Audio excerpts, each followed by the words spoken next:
যাদের সামনে ফোন আছে ফোনগুলো একটু ব্যাগে রাখি, ফোনগুলো পকেটে বা ব্যাগে রাখি, দেখতে যেন না লাগে। যাক, আমরা আসলে লাস্ট দুইটির কথা বলেছি about product strategy. Today we will talk about the pricing strategy part 1. So today's lecture about developing pricing strategy. You have read the pricing chapters in Principle of Marketing, but in case of marketing management, we are going to talk about the pricing strategy or managing the pricing. So from the beginning, we have talked about the conceptual issues as well. Already we have done in Principles of Marketing, but here it is needed. So remembering it is necessary. However, so price, the Bangla meaning, Bengali meaning of price is mullo. When we talk about pricing, this is about mullo nirdharon kora. আমরা যখন simply বলি price, it means মূল্য, এর দাম কত। আমরা বলি না প্রাইস কত নিছে, দাম কত নিছে, এটা সিম্পলি মূল্য। মূল্য বললে অ্যাজ এ বিজনেস গ্রাজুয়েট আপনার মাথায় একটা বিষয় ঘোরে যে এখানে এই প্রোডাক্টের কস্ট আছে প্লাস যেটা বিক্রি করেছে মার্কেটার যে বা প্রোডিউসার যে তার একটা প্রফিট মার্জিন আছে, দেন এটার মূল্য হয়, right? We know about the 4P of marketing: product, price, place and promotion. So 3P denotes the cost. তিনটা P হচ্ছে যেখানে শুধু কোম্পানি খরচ হয়, যেমন প্রোডাক্ট ডেভেলপমেন্টের জন্য, প্লেসের জন্য, ডিস্ট্রিবিউশনের জন্য, অ্যাজ ওয়েল অ্যাজ প্রমোশনের জন্য। তিনটা ক্ষেত্রে কিন্তু খরচ হয়, এই তিনটা P তে কোনো ইনকাম আসে না। সো একটা P আছে, দ্যাট ইজ দ্য প্রাইস। এটার মাধ্যমে হচ্ছে কোম্পানি মূল্য নির্ধারণ করে এবং যার মাধ্যমে কোম্পানি ROI করে, রিটার্ন অন ইনভেস্টমেন্ট করে বা প্রফিট করে। সো প্রাইসিংটা এই জন্য খুব বেশি ইম্পর্টেন্ট যে এর উপর ডিপেন্ড করে এভরিথিং। পুরো একটা প্রতিষ্ঠান ডিপেন্ড করে প্রাইসিং এর উপরে। যদি প্রাইসিং ঠিকঠাক না হয়, প্রাইসিং যদি অ্যাকুরেটলি না হয়, যদি কম্পিটিশন বেসে প্রাইসিং করা না যায়, তাহলে সেল হবে না। সেল না হলে কোম্পানি গ্রো করবে না, ইভেন সার্ভাইভও করবে না। আমরা এটা সামনেই পড়বো যে প্রাইসিং এর অবজেক্টিভস গুলোর এক নম্বর অবজেক্টিভস হচ্ছে সার্ভাইভ করা, কোম্পানিকে টিকিয়ে রাখা। সো বাজারে টিকে থাকতে হলে তো ঠিকঠাক প্রাইসিং হতে হবে। However, so pricing means আমরা প্রথম লাইনটাতে এটি বলে ট্রাই করতেছি যে price is the only element in the marketing mix that produces revenue, all other elements represent cost. যেটা অলরেডি আমরা বললাম যে এটা হচ্ছে শুধুমাত্র একটা এলিমেন্ট যেটা রেভিনিউ ক্রিয়েট করে, অন্য এলিমেন্টগুলো আমাদের কস্ট রিপ্রেজেন্ট করে, product, place or promotion. However, একদম ক্ষুদ্রভাবে যদি আমরা বলি, in the narrow sense, price is the amount of money charge for a product or service. কোন একটা পণ্য অথবা সেবার জন্য যে অর্থটা নির্ধারণ করা হয় এটার নাম হচ্ছে প্রাইস। সো বাংলাদেশে আমরা প্রাইসিং কে বলি টাকা, রাইট? বিডিটি, বাংলাদেশে এটা ডিনোটস করে বাংলাদেশি টাকা, বিডিটি। সো ইউএসএ তে যেমন কি ডিনোটস করে, মানি বলতে আমরা কি বুঝি? Dollar, right? সো আমরা যখন বলতেছি মানি, এটা হচ্ছে অর্থ, এটা এক এক দেশে এক এক ভাবে পরিচিত। আমরা মানিকে টাকা বলি, আমেরিকাতে ইউএসডি বলে, ইউএস ডলার বলে, ইয়ন বলে, রাশিয়াতে কি বলে জানো? Rouble, right? However, more broadly, আমরা যদি একটু বড় করে বলতে চাই, price is sum of all the values that customers give up to gain the benefits of having or using a product or service. কোন একটা পণ্য বা সেবা আপনি নেওয়ার জন্য বা ভোগ করার জন্য বা ব্যবহার করার জন্য আপনি যতগুলো ভ্যালু ট্যাগ করেন তার সমষ্টি আমরা প্রাইসিং বলতেছি। আমাদের যদি মনে থাকে আমরা ভ্যালুর সময় এরকম বলেছিলাম, value equal to benefit greater than cost. আমরা বলতেছি প্রাইসের জন্য যতগুলো ভ্যালু ত্যাগ করতে হয়। সো আমরা যদি একটু বলি যে কি কি ভ্যালু আসলে কাস্টমারকে ত্যাগ করতে হয়, সো আমরা একটা বলতেছি মনিটারি ভ্যালু বা মনিটারি স্যাক্রিফাইস করতে হয়। এর বাইরে অনেক ইস্যু আছে না, আরো 3টা বা 4টা ইস্যু মনে আছে আপনাদের কিছু এই ক্ষেত্রে? হ্যাঁ। সো একটা আমরা বলতেছি যে আমাদের ত্যাগ করতে মানি, এর বাইরে এরপর একটা আছে টাইম, টাইম ত্যাগ করতে হলে সময় দিতে হয় এমন কিছু কিনতে হলে, এটা তো আপনার প্রাইসিং এর মধ্যে পড়ে। ট্রান্সপোর্টেশন কস্ট আপনি অ্যাড করেন না মনে কিছু কেনার পর, যেটা খরচের মধ্যে ধরতে হবে। যারা অফিসিয়াল কেনাকাটা করেন, কোন একটা বিষয় নিয়ে আসছেন, তাহলে আপনার যাওয়া আসা করে পণ্যটা নিয়ে আসে, এটার সাথে অ্যাড হবে না? এইটুকু তো ত্যাগ করতে হয়, ট্রান্সপোর্টেশন কস্ট। সো এর হচ্ছে এনার্জি কস্ট। এনার্জি কস্ট বুঝতে আপনার একটা শ্রম যায় না, এটা কিছু না, এটা বলে energy cost. As well as আরেকটা হচ্ছে সাইকোলজিক্যাল কস্ট। আপনি মানসিকভাবে এটা কিন্তু চিন্তা করতে পারবেন। আচ্ছা, এটাকে বলতেছি আমরা সাইকোলজিক্যাল কস্ট। আমরা এই যে ভ্যালুগুলো বা কস্টের কথা বলছি, এগুলো ট্যাগ করে যে আমরা পণ্য বা সেবা পাই, এই সমষ্টিকে আমরা প্রাইসিং বলি, প্রাইস বলি, মূল্য নির্ধারণ করি। সো আমরা যত কথা বললাম তো সাম হচ্ছে কোন একটা পণ্য বা সেবা পাওয়ার জন্য আপনি যেটা ট্যাগ করেন তাকে প্রাইস বলেন। একেবারে ন্যারো সেন্স আমরা বলতেছি এটা ভ্যালু যেটা আমরা ত্যাগ করি সেটা আমাদের জন্য হচ্ছে টাকা। সো কোন একটা প্রাইস আমরা টাকা দ্বারা পরিমাপ করি যে এটা কত টাকা আমরা কিনলাম। সো প্রাইস ইকুয়াল হচ্ছে এরকম। সো আমরা যদি শেষ করি, the price is the amount of money that will be given up for using or consuming a product or services, right? Then consumer psychology and pricing, the very important one. As a marketing manager, you have to remember that on in your practical field. Consumer psychology and pricing. Consumer psychology, তাদের মাথা মন মস্তিষ্ক যেভাবে কাজ করে, as well as এর সাথে pricing এর কি সম্পর্ক। Very first is reference price. Reference pricing. There are many consumers who will remember in case of buying or any product or services যে লাস্ট টাইম এটা দাম কত ছিল। অনেক কনজিউমার বা আপনি দেখবেন মাঝে মাঝে বলেন যে কাস্টমাররা একটা দোকানে গেলেন, সে একটা দাম বললো, আপনি বলে দেন না এটার দাম তো এই টাকা ছিল। তো আপনি যখন মার্কেটে যান কোনো একটা পণ্য নেওয়ার জন্য ওইটার খোঁজ খবর নিয়ে একটা প্রাইস মাথায় করে নিয়ে যান। সো দাম চাইলে আপনি তার সাথে রেফারেন্স করেন, না এটার দাম তো এরকম, আমি তো জানি এটা না। এই যে জায়গাটা এটাকে বলে রেফারেন্স প্রাইস। আচ্ছা, the idea is when a consumer can remember a price and compare with it, then it is known as reference price. Actually, he can remember the actual price or the real price of any product or services, then it is known as reference price. The price the consumer will reference point, use as a reference point. যে কোন একটা দ্রব্যের দাম চাই 2000 টাকা, আপনি বলতেছেন না এটার দাম তো 1500 টাকা, আমি তো জানি। এই যে আপনি বলতেছেন এটার দাম 1500 টাকা, আপনি জানেন এই যে 1500 টাকা, এটা বলে রেফারেন্স প্রাইস। আপনি রেফারেন্স প্রাইস তো এটা কম্পেয়ার করেন যে না এটার দাম তো এরকম। আপনি জেনেছেন আগে কেউ কিনেছেন বা আপনি আগের বার কিনেছিলেন বা নেট থেকে জেনেছেন, যেভাবে আপনি অ্যাকচুয়াল প্রাইসটা জানেন এবং এটাকে রেফারেন্স আকারে ইউজ করতেছেন। এই জায়গাটাকে আমরা বলতেছি রেফারেন্স প্রাইস। এটা আমরা হরহামেশা প্রত্যেকটা ক্ষেত্রে ইউজ করি কম বেশি। অর্থাৎ কনজিউমার যখন কোনো একটা পণ্য বা সেবা দিতে চাই, সে একটা রেফারেন্স প্রাইস মাথায় নিয়ে যায় যেটা দাম কি হবে, এটাকে আমরা বলতেছি reference price. Then number 2, price quality inference. There are many consumers in our market. আসেন স্যার, আসেন। বাজারে অনেক কাস্টমার আছে যারা মনে করে প্রাইস যত বেশি হবে তেলের কোয়ালিটি তত ভালো হবে, এই ধারণাটা অ্যাভেইলেবল। এবং এই জায়গা থেকে অনেকে কম দামের পণ্য নিতে চায় না। সে কোনো একটা পণ্য কি আগেই বলে কত নিচে এটা জানিস, পণ্যের কোয়ালিটি এটা পড়ে, দাম যত এর কোয়ালিটি তত ভালো। এই যে ধারণা, এটাকে বলে প্রাইস কোয়ালিটি ইনফারেন্স। সো প্রাইসের সাথে কোয়ালিটির একটা সম্পর্ক আছে। সো আপনার প্রোডাক্টে যদি একটু কোয়ালিটি থাকে, কোয়ালিটি যদি হাই থাকে, এর সাথে সাথে দামও বাড়তে থাকবে, খুব স্বাভাবিক। সো এটাকে আমরা বলছি প্রাইস এন্ড কোয়ালিটি ইনফারেন্স। অর্থাৎ প্রাইস যদি হাই হয়, কোয়ালিটি হাই আছে, কোয়ালিটি লো, প্রাইস লো হলে কোয়ালিটি লো। এই যে সম্পর্কটা, এই সম্পর্কটা আমরা বলছি price quality inference. And the last one is price earnings. আপনারা হরহামেশা এটা দেখেন, কোন একটা পণ্যের দাম 299 টাকা, 300 টাকা না, কোন একটা পণ্যের দাম 4499 টাকা, 4500 টাকা। এই আইডিয়াটা হলো প্রাইস এর্নিংস। কাস্টমারদের সাইকোলজি হচ্ছে সবসময় তারা প্রথম যে টাকাটা থাকে এটা দ্বারা ডিপেন্ড করে, এটা দ্বারা সে জাজ করে এই পণ্যটার দাম কত। যখন থাকে 4499 টাকা, সে মনে করে এটার দাম 5000 টাকা। যদি এখানে লেখা থাকতো 5000 টাকা, তাহলে সে ভাবতো ওরে বাবা 5000 টাকা দাম, জাস্ট একটা কম, এই কারণে সে এটা ফিল করে 4000 টাকা ধরে। যদিও প্র্যাকটিক্যালি সে 5000 টাকা হয়তো দেয়, 1 টাকা থেকে ব্যাক দেয়, বাট তার সাইকোলজি এভাবে কাজ করে। এটাকে বলে প্রাইস এর্নিংস। কোন কোন ক্ষেত্রে কেউ কেউ এটা ওয়ার্ড প্রাইসিং বলে, শব্দ ওয়ার্ড প্রাইস, একটা শব্দের এলোমেলো, একটা ওয়ার্ডের এলোমেলোতে এটা হয়। সো এটা হচ্ছে প্রাইস এর্নিংস। এই আইডিয়াগুলো আপনারা দেখেন প্র্যাকটিক্যাল, তো নামগুলো জানেন না, বাট এগুলো আপনারা ইউজুয়ালি জানেন বা জানার কথা।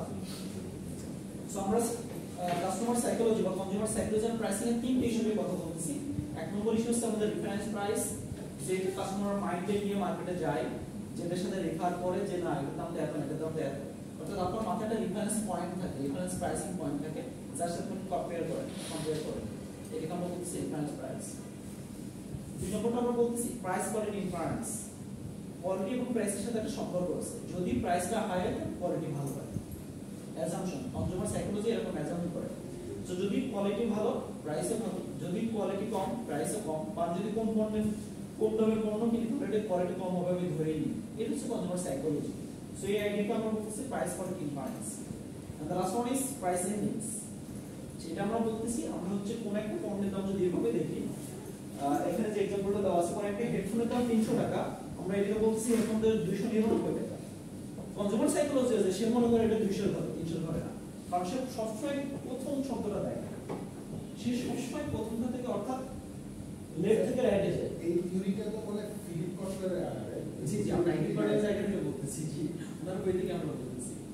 সো এটাকে কেউ কেউ ওয়ার্ড প্রাইসিং বলে থাকে, বাট এটা হচ্ছে আইডিয়া হচ্ছে প্রাইস এন্ডিংসটা কিভাবে হচ্ছে, সো আমি মূল্য নির্ধারণ কিভাবে করতেছি। সো কনজিউমার সাইকোলজি হচ্ছে সে সবসময় বাম থেকে ডানের দিকে যায়। সো প্রথম মুহূর্তে সে প্রথম লেটার বা প্রথম যেটা থাকে সেটা সে খেয়াল করে যে এটা কত। সো 9999 টাকা এবং 10000 টাকা, দুইটার মধ্যে কত পার্থক্য? 1 টাকা। কিন্তু আপনার মাথায় থেকে 1000 টাকা পার্থক্য। This is consumer psychology. Consumer এভাবেই চিন্তা করে, আমি আপনি অনেক সময় এভাবেই চিন্তা করি। যেটা মধ্যে তার বেশি যায় এটা বাড়া দিতে তো এই করে। হ্যাঁ, তো এটা আমরা বুঝতে পারছি কিনা এই তিনটা point, difference price, then price করে difference as well as price and mix. এই পর্যন্ত বুঝতে পারছি? ওকে, দেন আমরা একটু সামনে আগাবো। সেটিং দ্য প্রাইস, অর্থাৎ একটা company as a marketing manager আপনি কোন একটা প্রতিষ্ঠানের কিভাবে প্রাইস সেট করবেন। Setting the price, price set করার জন্য আমরা একবার গতদিন প্রোডাক্ট প্রসঙ্গ বলতেছিলাম যে প্রতিষ্ঠানের সবচেয়ে ইম্পর্টেন্ট কাজ হচ্ছে প্রাইসিং করা। আমরা শুরুতে আজকে বললাম যে এর উপর প্রতিষ্ঠানের সার্ভাইভ এর প্রফিট ম্যাক্সিমাইজেশন সবকিছু ডিপেন্ড করে যে প্রতিষ্ঠানের প্রাইসিং কিভাবে করতেছে। সো প্রাইসিং করার জন্য অনেকগুলো ফ্যাক্টর মার্কেটিং ম্যানেজারকে মাথায় রাখতে হবে। সো আমরা স্টেপগুলো নিয়ে কথা বলবো, কোন কোন বিষয় বা কোন কোন ভাবে বা কোন স্টেপগুলো ফলো করে সে আসলে প্রাইসিং করবে।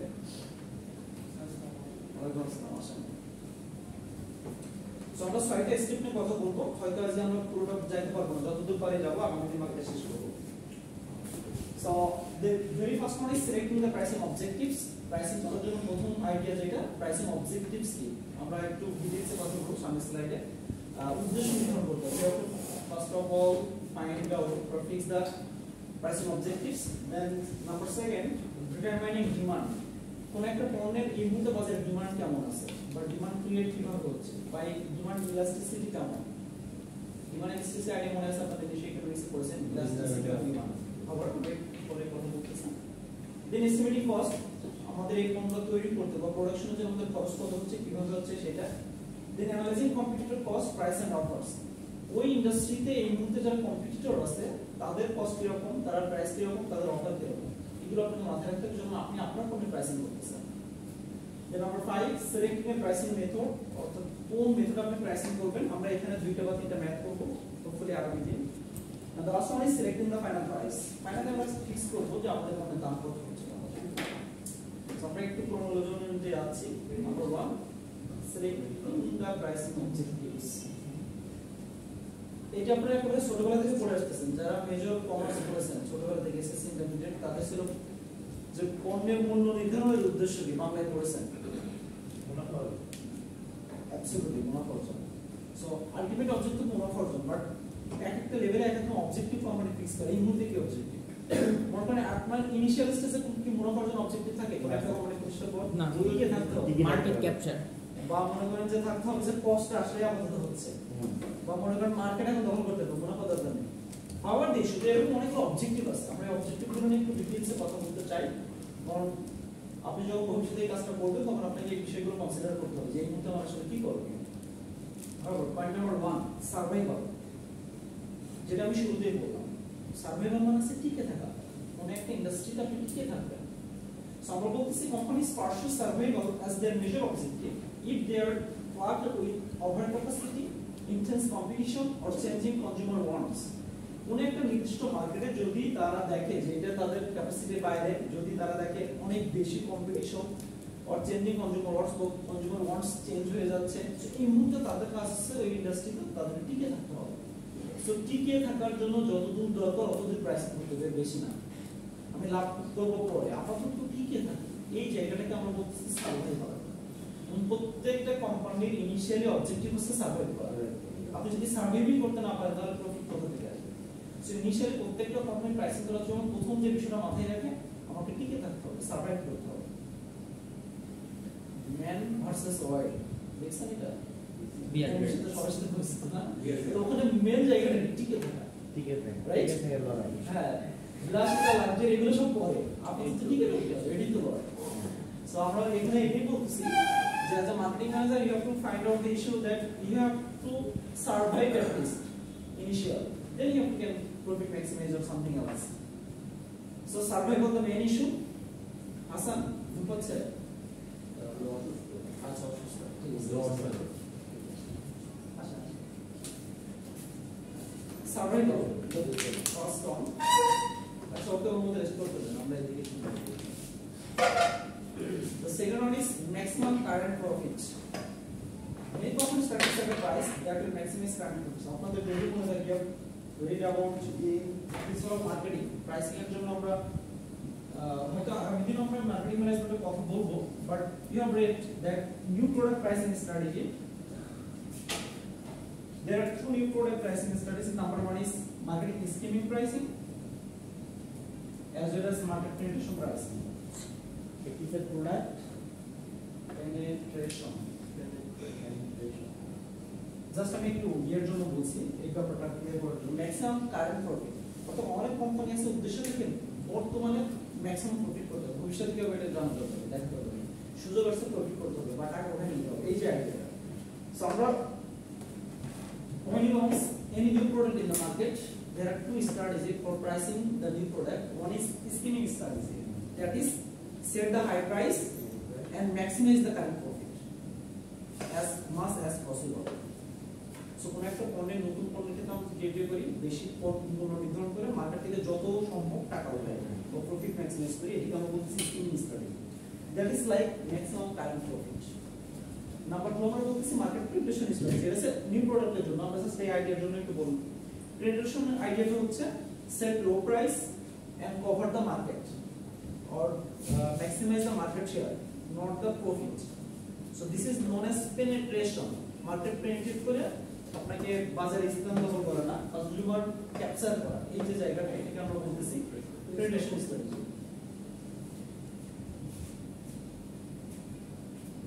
সো আমরা এখানে যেটা বললাম ম্যাক্সিমাম কারেন্ট প্রফিট মানে হচ্ছে বর্তমানে বাজার থেকে আমি যত দ্রুত বা যত সম্ভব টাকা উঠাবো এটাকে বলে maximum current profit number 3 maximum market share এটা হচ্ছে পরের আইডিয়াটা যেটা একটু আগে বললাম মার্কেট শেয়ার হচ্ছে আমি প্রফিট পরে করব আপাতত মার্কেট শেয়ার হবে মার্কেট শেয়ারটা মনে আছে তো ইস্যু না কোন একটা মার্কেটে যদি 100% শেয়ার হয় এই যে 100% শেয়ারে ইকুইটি এন্ড ডেট এর মধ্যে মনে করেন আপনার 30% এই মুহূর্তে আপনি 30% কভার করে আছেন তাহলে আপনি চাচ্ছেন এটাকে 40% এ নিয়ে যেতে 40% করতে চান এই যে আইডিয়া এটা বলে ম্যাক্সিমাইজ মার্কেট শেয়ার আপনি করা হবে সো কনজিউমার সাথে কোন একটা মার্কেটে যদি 100 জন হয় 40 জন কাস্টমার আপনি চাইবেন আপনার কাস্টমার 50 জন এই মার্কেট শেয়ার আবার দুই ভাবে ইনক্রিজ করা যায় নাম্বার 1 হচ্ছে অন্যের কাস্টমার ভাগায় নিয়ে এসে বুঝেন নিশ্চয়ই না অন্যের কাস্টমার ভাগায় নিয়ে এসে আর কিছু নতুন কাস্টমার যারা হচ্ছে তাদেরকে ক্যাপচার করে এই দুই ভাবে মার্কেট শেয়ার ইনক্রিজ করা যায় অনেক যেগুলো কম্পিটিটিভ মার্কেট আছে এখানে ভাগানো অনেক কষ্টকর তো সবাই টার্গেট করে যারা নতুন মার্কেটে আসতেছে তাদেরকে নিতে হবে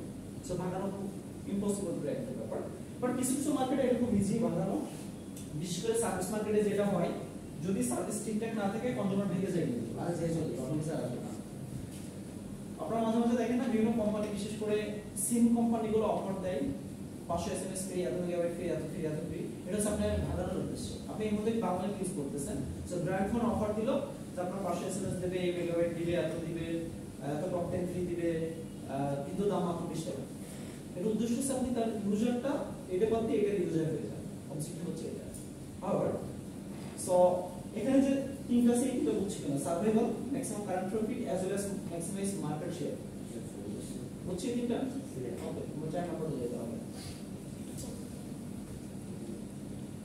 আচ্ছা আমরা একটু লাস্ট পর্যন্ত যাই আমাদের কোর্স আসছে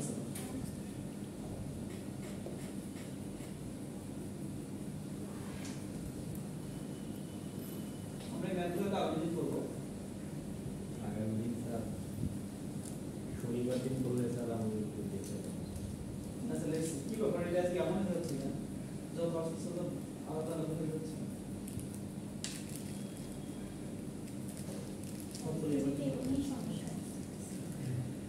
যত এদিকে আসতেছি তত এটি বেড়ে যাচ্ছে আচ্ছা যাক আমরা 4 নম্বর আসছি ম্যাক্সিমাম মার্কেট স্কিমিং এটা অলরেডি বলে ফেলেছি মার্কেট স্কিমিং বলতে আমরা কি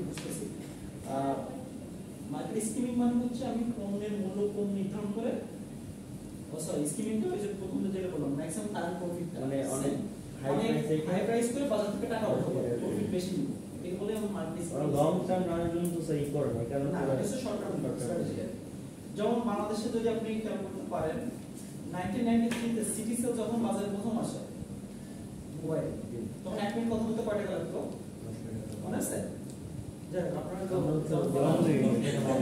তখন হ্যাঁ অনেক টাকা লাগতো অনেক টাকা কম্পারেটিভলি এখন আপনি যেটা বলেন হচ্ছে অনেক বেশি 2 টাকা করে মিনিট কথা বলা যেত আচ্ছা আচ্ছা আর ইলেকশন দোকানে এরকম ছিল না, ওই যে জায়গাটা বা ওই যে স্ট্র্যাটেজিটা ওইটা ছিল মার্কেট স্কিমিং অর্থাৎ বাজারে অন্য কোনো কম্পিটিটর আসার আগে আমি পণ্যের মূল্য প্রাইসে নির্ধারণ করবো দেন বাজার থেকে দ্রুত মুনাফা অর্জন করবে কেউ আসার আগে এটাকে বলে মার্কেট স্কিমিং প্রাইসিং এটা হচ্ছে শর্ট টার্ম স্ট্র্যাটেজি যেটা আগে যখন এবার বাজারে কম্পিটিটর অন্যরা আসছে তখন সে আস্তে আস্তে প্রাইস কমানো শুরু করছে প্রোডাক্ট কোয়ালিটি লিডারশিপ এটার অবজেক্টিভ হচ্ছে আপনি অ্যাজ এ মার্কেটার আপনি চান আপনার পণ্যটা কোয়ালিটিতে এই ইন্ডাস্ট্রিতে নাম্বার 1 হবে দাম যত দিকে এটা কোনো ইস্যু না এটাকে বলতেছে আমার প্রোডাক্ট কোয়ালিটি লিডারশিপ যে আপনি পণ্যের কোয়ালিটির দিক থেকে নাম্বার 1 হবেন যেমন এই যে কারেক্টটা বিজ্ঞাপন দেয় না নাম্বার 1 ইউপিসি বাই কারেক্টটা বিজ্ঞাপন দিতে বলে সো ইস্যু হচ্ছে কোয়ালিটিতে আপনি বস দাম একটু বেশি সো জিনিস যেটা ভালো দামটা একটু বেশি আর একটা তাদের এটা টিনের একটা অ্যাডভার্টাইজার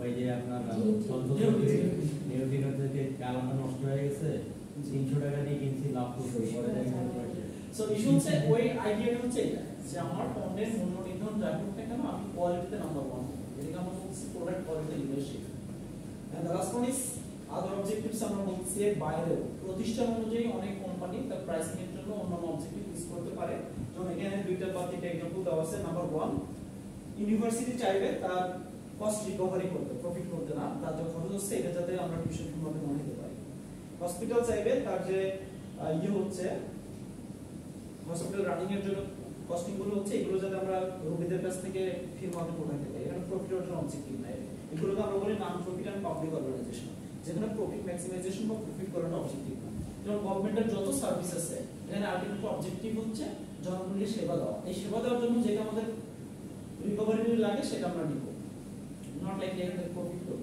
এটা আইডিয়াল অবজেক্টিভ কিন্তু অনেক ক্ষেত্রে গভর্নমেন্ট সেটা করে না অনেক প্রফিট করে সেটা আলাদা কেস এবং ইস্যু মধ্যে অন্যরকম বলা যাবে বাট ইস্যু হচ্ছে আইডিয়াল সিনারিও হওয়া উচিত যত গভর্নমেন্ট ইনস্টিটিউশন আছে এর অবজেক্টিভস জনগণের সেবা দেওয়া এখন এই সেবা দিতে যে আমরা মিনিমাম একটা ফি নির্ধারণ করতে পারি যাতে আমার এই ম্যানেজমেন্ট কস্টিংটা আসে nothing else so non profit organisation এইভাবেই চলে সাধারণত সেগুলোকে আমরা বলছি আদার অবজেক্টিভস সো আমরা এখানে 6টা ইস্যুতে কথা বললাম প্রাইসিং অবজেক্টিভস নিয়ে নাম্বার 1 আমরা বলতেছিলাম সার্ভাইভ করা সার্ভাইভাল নাম্বার 2 বলতেছি maximum current profit then number 3 maximum market share increase করা নাম্বার 4 ম্যাক্সিমাম মার্কেট স্কিমিং এইটি আর এইটি কিছুটা একই টাইপের দুই নাম্বারটা চার নাম্বারটা সেটা হলো পেনিট্রেশন কি পেনিট্রেশন হচ্ছে বাজারে আস্তে আস্তে স্থান দখল করা ম্যাক্সিমাম কাস্টমার ক্যাপচার করা এটা হচ্ছে পেনিট্রেশন স্ট্র্যাটেজি পাঁচ নাম্বার বলো প্রোডাক্ট কোয়ালিটি লিডারশিপ কোয়ালিটির দিক থেকে আপনি নাম্বার 1 নিতে চান বস নিতে চান মার্কেটে অ্যাজ ওয়েল অ্যাজ আদার অবজেক্টিভস আমরা বলতেছি নন প্রফিট এন্ড গভর্নমেন্ট বা পাবলিক অর্গানাইজেশন অবজেক্টিভ থাকে কস্ট রিকভারি নট প্রফিট আপনি আমাদের সাথে আমরা চাই না হতে না স্যার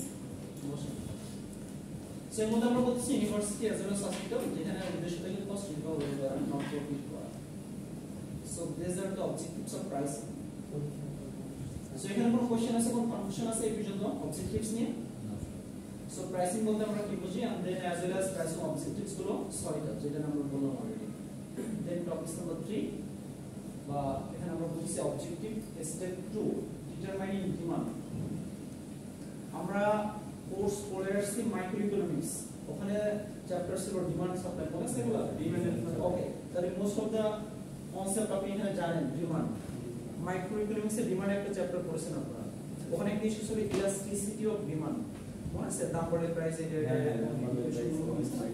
আচ্ছা যাই হোক তাহলে এখানে বুঝতে একটু সুবিধা হবে সো আমরা এখানে যাচ্ছি number 1 price sensitivity there are many customers in the market they are very price sensitive when you increase any price then they will boycott the product but they will not purchase your product this is known as price sensitivity অর্থাৎ আপনি একটু price বাড়াইলে এই কাস্টমারগুলো আপনার পণ্যটা নেবে না অনেক পণ্যের ক্ষেত্রে এটা হয় কোকাকোলা বেশি আর যে পেপসিতে বেশি সো এরকম কাস্টমার বাজারে অ্যাভেলেবেল যে অনেক বেশি প্রাইস আছে, অনেক কোয়ান্টিটিতে যেটা, এবং এটা সরাসরি অ্যাফেক্ট করে আপনার প্রাইসিংটাকে। দেখা যায় 2 টাকা বৃদ্ধি করার কারণে এই কোনটা বিক্রি হচ্ছে। যেমন মনে করেন কোন একটা ইস্যুতে বাংলাদেশের মধ্যে সব ড্রিঙ্কস আছে, আর এই সবগুলো বিক্রি হতে মনে করেন 20 টাকা করে। সাপোজ একটা ছোট 200 ml বা 250 ml সব ড্রিঙ্কস 20 টাকা, হঠাৎ জনপ্রিয় একটা কোম্পানি এটা 22 টাকা করে দিল, খুব স্বাভাবিক লোকজন 2 টাকা এক্সট্রা দিয়ে কিনবে, সবাই 20 টাকা বেশি এটাই কিনবে। সো এর মার্কেট প্রাইস সেনসিটিভিটি কারণে কমে যাবে, মার্কেট শেয়ার কমে যাবে, খুব সিম্পল। সেই জন্য দেখবেন কোম্পানিগুলো চায় একটা ফিগারেট করতে, একটা ফিগারের প্রাইসিংটা করতে। সেভেন আপনার হচ্ছে 80 টাকা করছে 1 লিটার। সো অনেক ক্ষেত্রে যেটা হয় কোন একটা নির্দিষ্ট প্রোডাক্ট মনে করেন আমরা এখানে 2 টাকা এটা আমার যদি 22 টাকা বিক্রি করি তাহলে 1.5 টাকা মনে করেন লস হচ্ছে, তখন তারা কি করে অন্য একটা পণ্য যেটা বেশি বিক্রি হয় ওটার দাম যদি 70-80 হয় ওইটা 80 করে দেয়। সো দেখেন এটাও ফিগারেট করলো, এটাও ফিগারেটে বেশি করলো, এটা আমার 78 টাকা লাভ ছিল, 70-80 আমার লাভ ছিল, বাট এটা আমি বেশি লাভ করতেছি, এটা তো আমি একটু লস করতেছি, বাট এটা ফিগারের মধ্যে আছে।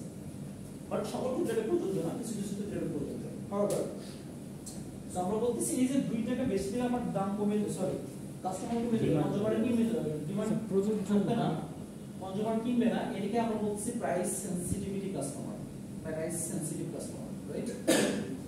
Number 2 estimating demand curves.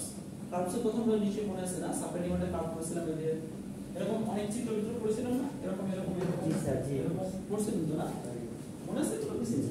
আচ্ছা যতদূর মনে আছে, খুব বেশি মনে না রাখলেও সমস্যা নেই, আমরা মার্কেটিং এর এসে ইকোনমিক্স পড়বো না, এই কথা বলবো না পিছে। সো এস্টিমেটিং ডিমান্ড কার্ভস আমরা এখানে যেটা ডিল করতেছি, আমরা অপারেশন ম্যানেজমেন্ট কোর্স করছি না, আমরা সবাই করছি তো অপারেশনস ম্যানেজমেন্ট করতেছি। আচ্ছা তো ওখানে একটা চ্যাপ্টার আছে ফোরকাস্টিং ডিমান্ড, ওটা পড়েছেন বা পড়তেছেন, ওখানে কিছু ম্যাথও আপনারা পড়তেছেন বা করবেন, যে ভবিষ্যৎ ডিমান্ড আগে থেকে বুঝতে পারা যায়, রাইট?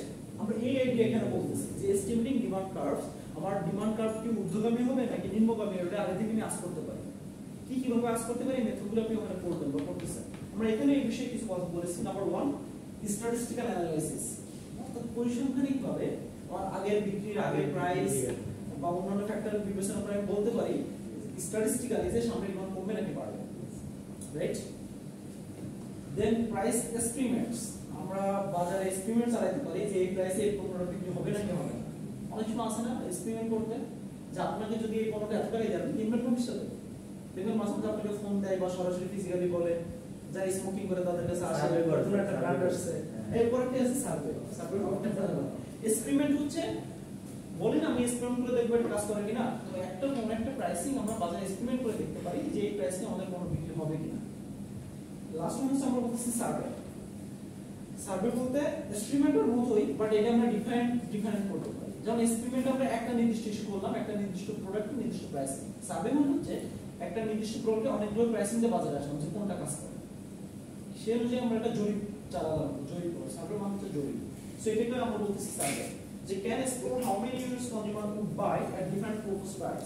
সো এই প্রাইস থাকলে আপনি কয়টা কিনবেন, আর প্রাইস যদি এটা হয় তাহলে কয়টা কিনবেন। অনেক সময় আপনি বাজারে কেনাকাটা করতে গেলে দেখবেন বলে, বা আপনি নিজেও করেন, আচ্ছা দাম কত করে, 8 টাকা করে, 8 টাকা যদি হয় তাহলে আমাদের 3টা দেন, আচ্ছা 6 টাকা করে, আচ্ছা তাহলে 4টা দেন।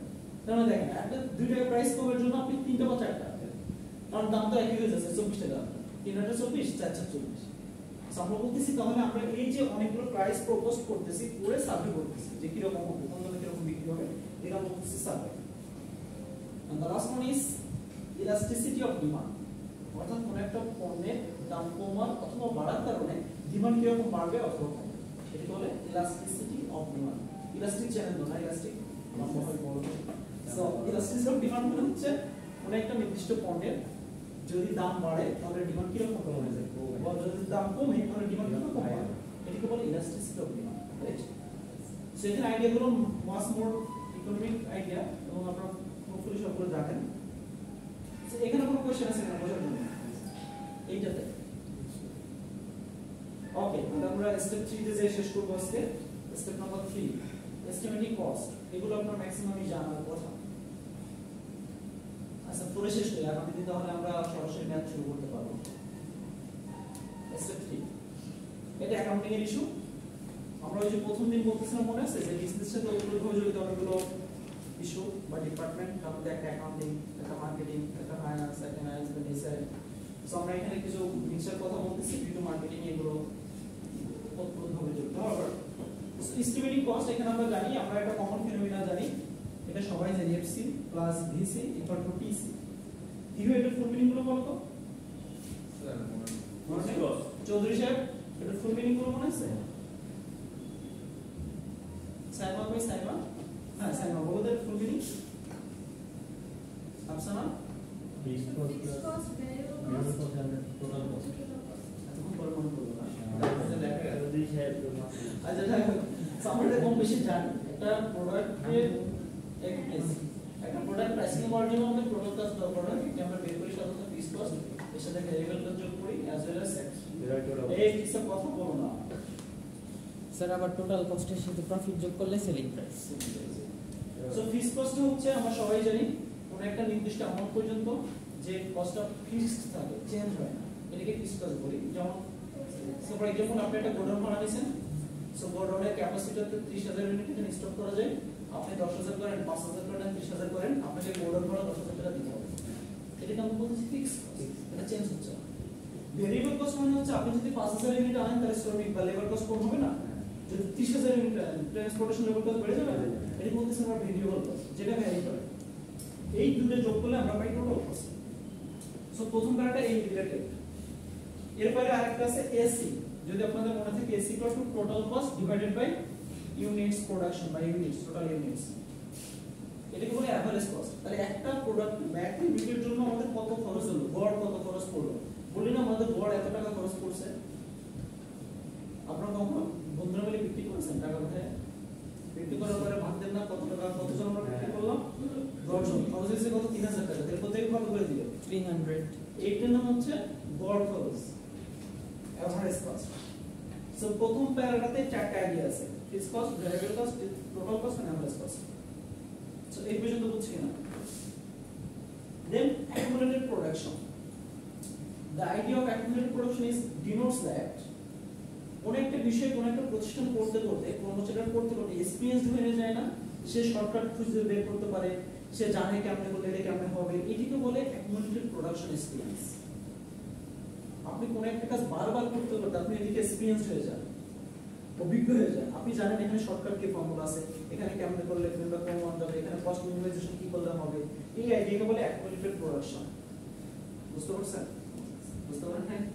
মনে করেন আপনি একটা কাজ গত 5 বছর যাবত করতেছেন, কোন একটা প্রতিষ্ঠান 5 বছর যাবত একটা প্রোডাকশন করতেছে, ওই প্রতিষ্ঠানে যারা 5 বছর যাবত কর্মচারী আছে বা লেবার আছে, তারা ওইটার একটা এক্সপেরিয়েন্স গ্যাদার করে ফেলবে না, এটাকে আমরা বলতেছি accumulated production। এই যে আইডিয়া, এই আইডিয়াটা আমরা বলতেছি accumulated production। সো আপনি একটা কাজ প্রথম যেদিন শুরু করলেন সেদিন একরকম আপনি কাজটা করেন, 2 বছর পরে কাজটা আপনার আয়ত্ত চলে আসে, আপনি এটা শর্টকাট জানেন, আপনি এটা অনেক পদ্ধতি শিখে ফেলেন, কেমন করে কি এটা বোঝেন, এটাকে আমরা বলি accumulated production।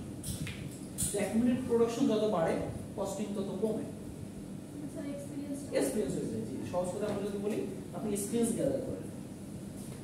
দেন নাম্বার 2 হচ্ছে activity based costing. ABC costing আমরা পড়েছেন, এখন এবিসি কস্টিং যদি আপনাদের মনে থাকে, এবিসি কস্টিং পড়েছেন বা এবিসি কস্টিং না লিখলে হয়, এবিসি অ্যাক্টিভিটি বেসড কস্টিং। কোন একটা সুনির্দিষ্ট কাজে টোটাল যত টাকা খরচ হয় কোন একটা নির্দিষ্ট কাজে, এটাকে আমরা বলি এবিসি, অ্যাক্টিভিটি বেসড কস্টিং। কোন একটা নির্দিষ্ট কাজে কত টাকা খরচ হয়েছে, কস্টিং কত হয়েছে, এসে তো কোনো কিছু এর জন্য না, একটা নির্দিষ্ট কাজ, এই কাজের মধ্যে কত খরচ হয়েছে, এটাকে আমরা বলি এবিসি কস্টিং।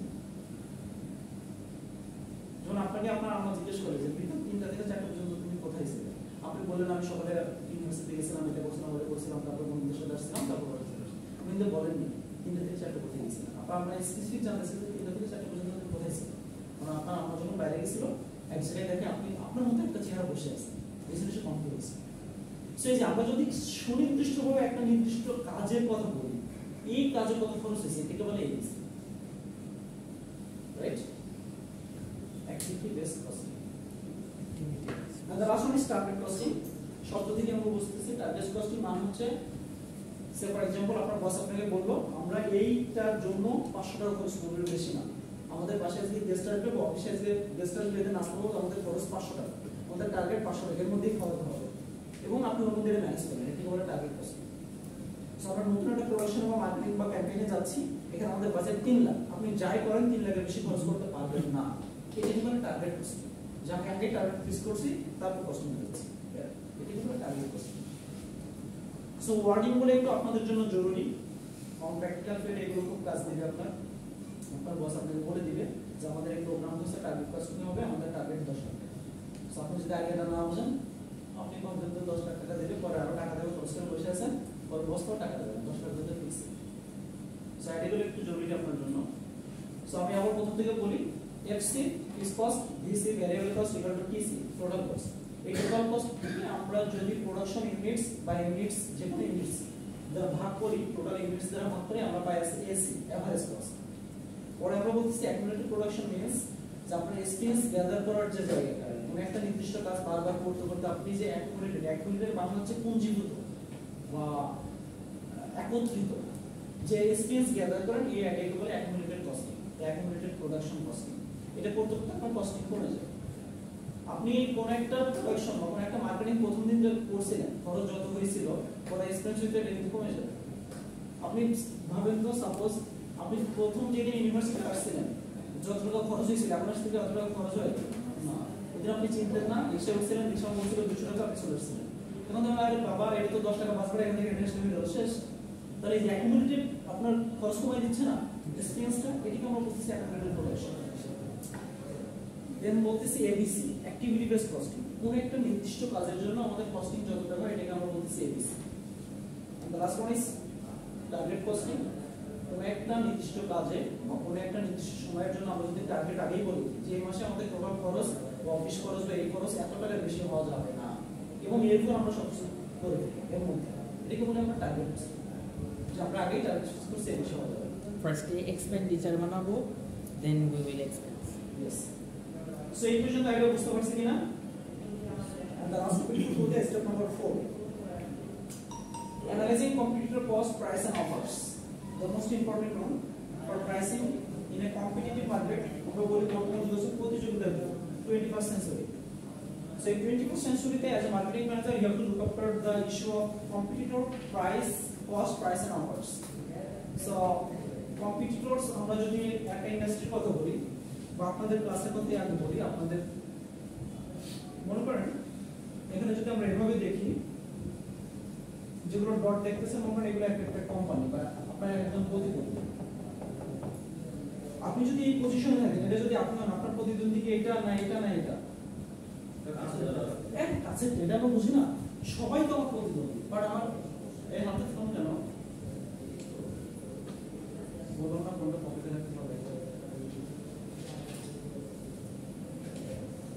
সো আমরা যদি মার্কেটের কথা চিন্তা করি, কোন একটা ডিসপ্লে সবাই আমার প্রতিদ্বন্দ্বী, বাট একবারে কাছের দেশে তো আমার প্রতিদ্বন্দ্বী। যারা এখানে 3.50 পেয়েছেন তার প্রতিদ্বন্দ্বীকে যে 2.5 পেয়েছে না, যে 3.40 পেয়েছে, 4.5 পেয়েছে বা 3.6 পেয়েছে। তো এই আইডিয়াটা এখানে আমরা বলছি ফার্স্ট অফ অল, যে আপনি যখন কোন একটা প্রোডাক্টের প্রাইসিং করতেছেন আপনাকে মাথায় রাখতে হবে এই ইন্ডাস্ট্রিতে আপনার যারা কম্পিটিটর আছে তাদের কস্ট কিরকম হয়, তাদের প্রাইসিং মেথড কি, কত টাকা প্রাইসিং করে, অ্যাজ ওয়েল অ্যাজ তারা অফার কিরকম দিচ্ছে। এরপরে যেটা আপনি বিবেচনা করবেন বা খুব বেশি করে মাথায় রাখবেন, consider the nearest competitor price. আপনার একবার কাছের প্রতিদ্বন্দ্বী যে তারটা আপনাকে অ্যানালাইসিস করতে হবে, কারণ আপনার মার্কেট বা আপনার কাস্টমার যদি দখল করে সে করবে ওরা না। সেই জন্য নিয়ারেস্ট কম্পিটিটর প্রাইস।